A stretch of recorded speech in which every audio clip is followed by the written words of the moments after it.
pendengar, seperti yang pemirsa lihat, saya sekarang berada di Pasar Pak Baeng-Baeng untuk berbincang langsung dengan para pedagang dan konsumen mengenai harga kenaikan bahan pangan yang sedang dirasakan oleh masyarakat. Harga cabai kembali meroket, membuat pedagang dan konsumen mengeluh. Tak hanya cabai, sejumlah bahan pokok lainnya juga mengalami kenaikan yang signifikan. Apa yang menyebabkan lonjakan harga ini dan bagaimana dampaknya bagi masyarakat? Lonjakan harga cabai dan komoditas lainnya terus menjadi perhatian. Masyarakat berharap ada solusi yang bisa segera diterapkan agar harga kembali stabil dan tidak semakin memberatkan.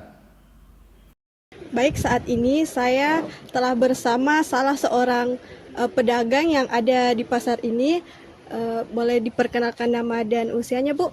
Nah, kalau nama saya Nurlinda, umur 42 tahun.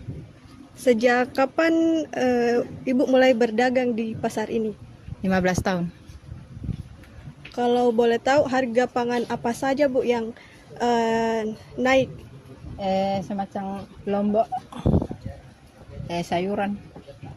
Itu saja, Bu? Iya. Sejak kapan, Bu?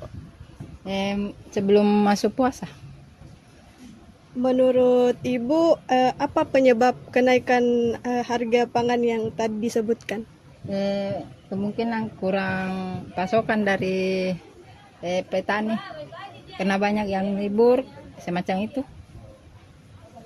Terima kasih Bu Linda atas waktu dan penjelasannya. Ya. Dari percakapan tadi kita bisa melihat bagaimana kenaikan harga pangan memberikan dampak langsung bagi pedagang maupun pembeli. Untuk mendapatkan informasi lebih lanjut, mari kita berbincang dengan salah seorang pembeli yang ada di pasar ini. Baik Kak, pertama-tama bisa perkenalkan nama dan umurnya berapa? Halo, saya Muli, umur saya 23 tahun. Bagaimana sih tanggapan Kakak mengenai kenaikan harga pangan yang ada di pasar ini? Kalau harga pangan sih yang terutama itu cabai, dan saya pakai itu untuk kerja di kafe, di tempat kerja kok. Saya biasa memang belanja di sini. Terus yang paling naik sekali itu harga cabai, melonjak sekali memang. Karena cabai itu kemarin terakhir saya beli itu setengah kilonya itu 35, dan sekarang sudah 60.000 1 kilo. 60.000 setengah kilo deh. Jadi 121 kilo, melonjak sekali.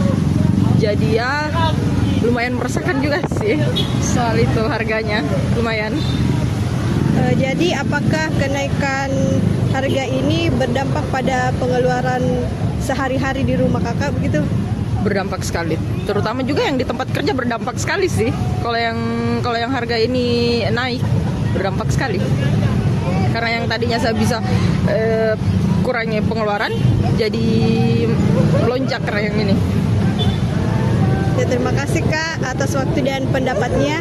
Dari wawancara tadi kita bisa melihat bahwa kenaikan harga pangan memang berdampak langsung pada para pembeli.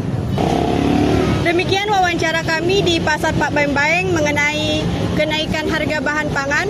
Saya Sania Dara Humaira melapor untuk Tribun Timur. Terima kasih dan sampai jumpa. Download Tribun X sekarang. Menghadirkan lokal menjadi Indonesia.